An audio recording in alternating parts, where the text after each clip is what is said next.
Nagara kam jirtu Ministeerri Barnootaa Profeesar Biraanuu Naggaa barattoonni qormaata kutaa 12ffaa bara kanaa dhibbantaa 49.50 haga dhibbantaa 49.99tti fidan qabxiin isaanii gara dhibbantaa 50tti jijjiiramuun akka darbaniif egaa murteessaniiru.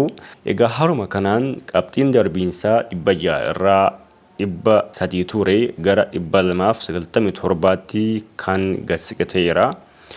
Barattoonni 297 fidan gara dhaabbilee barnootaa olaanootti ramadamuun akka baratan murtaa'eera jechuudha. Kunis baay'ina barattoota bara kana darbanii haga tokko yoo xiqqaate parsantaa 9tti ni buuta jennee yaanna. Hasumaan barattoonni darbitan baga milkooftan isiniin jenna.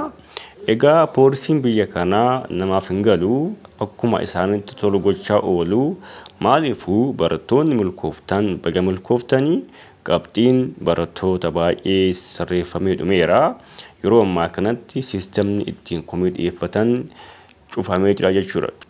Walumaa galatti qormaanni tiraansii bara kanaa akka malee borcamaa jira. Kun immoo dogongorri akka malee akka jiru ifatti mul'atee jira jechuudha.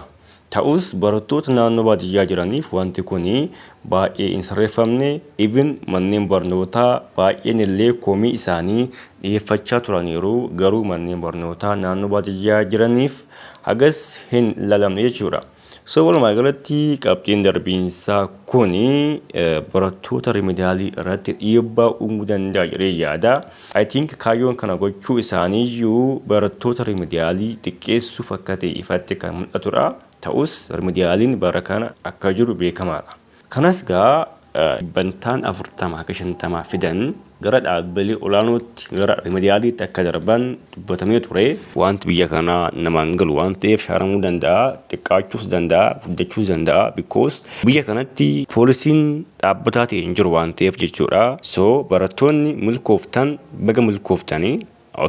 Barattoonni rimediyaalii immoo qabxiin keessan akka jedhame yoo ta'e xiqqaansaa 240 ol akka ta'u beekamaadha.